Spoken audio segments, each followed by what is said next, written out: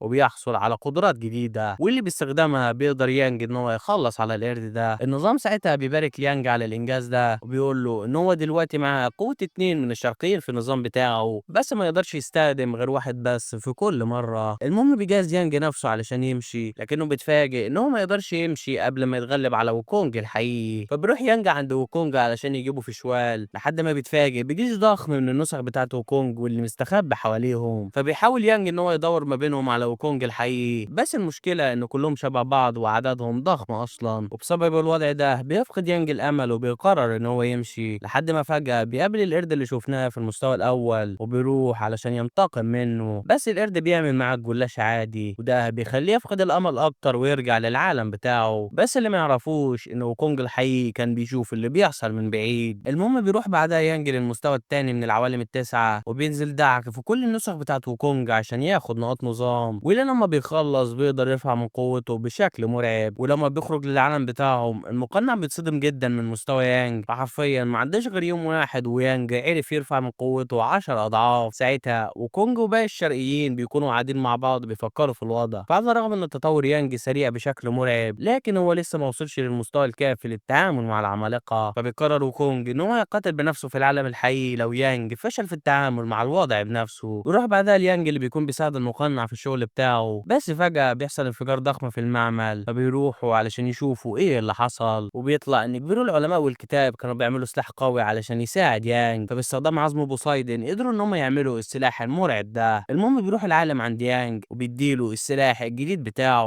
وبيطلب منه يستخدم السلاح ده بحكمة لان السلاح ده غير مستقر وممكن يعمل حاجات غير متوقعة. بيروح بعدها لعالم العمالقة وبنشوف زوز بيكلم ويل العملاق الخلاص اللي بيسأله عن سبب غدره ببوسايدن والعمالقة اللي بعتهم على الارض. زوس بيقول له ان هو مش ضعيف عشان يستخدم الوسائل الجبانة دي، بالاضافة ان بوسايدن واشباهه كانوا واحد من خدمه فما يستاهلوش اي اهتمام منه. الحاجة الوحيدة اللي كانت تستاهل انتباهه هي كوكب الارض وكل الموارد العظيمة بتاعته. فبيقول له ويل ان هو مستعد يتغاضى عن الوضع طالما مش بيتدخل في شؤونه، حتى لو كان اقوى عملاق ما بينهم. ده مش معناه ان هو يقدر يعمل اللي هو عاوزه. وفجأة بيظهر الراجل الغريب ده اللي بيقول حاجة بتفاجئ الاتنين وبتخليهم يغيروا خطتهم بالكامل. بالكامل. بنروح بعدها للجنرال شانج اللي بيكون بيكلم رقم 6 عن الجوهرة دي. على حسب معلوماتهم الجوهرة دي بتملك طاقة العمالقة، فبيطلب منه الجنرال يروح يحصل عليها قبل صعيد الجوائز. ساعتها يانج وباقي الشباب بيكونوا في طريقهم عشان يتفسحوا شوية، لحد ما فجأة بتيجي مكالمة من رقم 6 ليانج اللي بيحاول يقول له حاجة مهمة، بس بيحصل تشفير على المكالمة وبيفقدوا الاتصال بيه. فبيروح المقنع علشان يشوف مكان الإشارة، واللي لما بيشوفه يانج بيتصدم على الآخر، لأن المكان ده مكان جوهرة الفوضى الشيطانية. فزي المرجل السحري اللي استخدمه في رفع قوة الشباب للمستوى الحالي، الجوهرة الشيطانية بتمنح طاقة العمالقة لكل اللي حواليها. وفي الماضي الجوهرة دي استخدمها العمالقة علشان يدمروا عقول البشر. الكتاب ساعتها بيقول له ان هم لازم يحصلوا على الجوهرة دي بسرعة. فعلى الرغم ان الجوهرة دي بتملك مصدر تلوث كبير جدا للعقل، لكن لو تم تحقيق شروط معينة ممكن يتم تطهير التلوث اللي بيحصل للكائنات من طاقة العمالقة. بس المشكلة ان حتى الكتاب نفسه ما يعرفش ايه الشروط دي اصلا. فبيفكر يانج في الموضوع وبيلاقي ان هي مش فكرة وحشة، فحتى لو هم ما يعرفوش الشروط دي اصلا الافضل انهم يخلوا شيء بالخطورة دي تحت عينيهم. فبيسأل يانج المقنع عن سبب وجود رقم 6 هناك، فبيقول المقنع ان حتى هو ما يعرفش سبب وجوده، بس ممكن يكون السبب بتاعه هو الشخص اللي بيدور عليه. فرقم 6 كان بيحاول يقبض على حد بقاله فترة، بس حتى هم ما يعرفوش مين الشخص ده. بروح بعدها لرقم 6 اللي بيكون مضروب ومتبهدل على الاخر، فبيجي يون عنده المكان وبيرحب بيه جدا. بس على عكسه رقم 6 مش بيكون عاوز يشوفه اصلا، وعلى ما يبدو ان في عداوة كبيرة ما بينهم هما الاتنين. المهم يون بيقول له ان هو فضل يهرب منه لفترة طويلة، بس في النهاية هو رجع ليه تاني، والمرة دي هو هيعرفه مدى قوته الحقيقية، وبيروح علشان يكمل الشغل بتاعه. بس اللي ما يعرفوش ان رقم 6 كان مستعد للوضع ده. في الوقت ده بيكون يانج وياه وصلوا لمكان عائلة ليه، وده علشان ينقذوا رقم 6 ويوقفوا يون عند حده. يون ساعتها بيكون بيشوف جوهرة الفوضى اللي هيتعمل عليها مزاد ضخم قريب، فبيقرر ان هو يشارك في المزاد ده. بس الخادمة بتقول له ان عائلة باي اكبر عائلة قديمة هتكون موجودة في المزاد ومستحيل يعرفوا يكسبوا ضدهم. فبقول له يون ان الكلام ده حقيقي، بس الكلام ده هيكون في الماضي. فدلوقتي هو هيقص قوة شيطان الدم وباستخدامها هيخلص على كل اللي هيقف في طريقه. بيوصل بعدها يون لمكان المزاد وبيبدأ يراقب اسياد العائلات الكبيرة اللي هناك. فبينبسط يون ان كل منافسينه موجودين في المنطقة، وده علشان هيخلص عليهم كلهم مرة واحدة. بنرجع ليانج والشباب اللي بيكونوا خلصوا على الوحوش اللي قدامهم وبيروحوا علشان يكملوا طريقهم، بس بيتفاجئوا ان رقم 6 خرج من المكان بدون مشاكل. المهم بيبدأ السادس يفهمهم الوضع دلوقتي وبيطلب منهم يروحوا يوقفوا يون قبل ما يعمل مصيبة، بس مع الأسف الوقت بيكون اتأخر ويون بيكون خلص على كل اللي في المكان قدامه. فبيتصل ساعتها بيه المساعد بتاعه وبيعرفه ان يانج والشباب جايين عليه دلوقتي. فبيقول له يون وماله يا صاحبي، خلي البطل بتاعنا يشرف، انا عامل حسابي ان هخلص عليه هو وكل اللي معاه. وبس دي نهاية حكاية يانج قاتل العمالقة، او على الاقل دي اخر حاجة نزلت منه لحد دلوقتي. فلو عجبك الفيديو اشترك في القناة وحط لايك علشان ده بيساعدنا جدا، وان شاء الله اشوفكم على خير بإذن الله.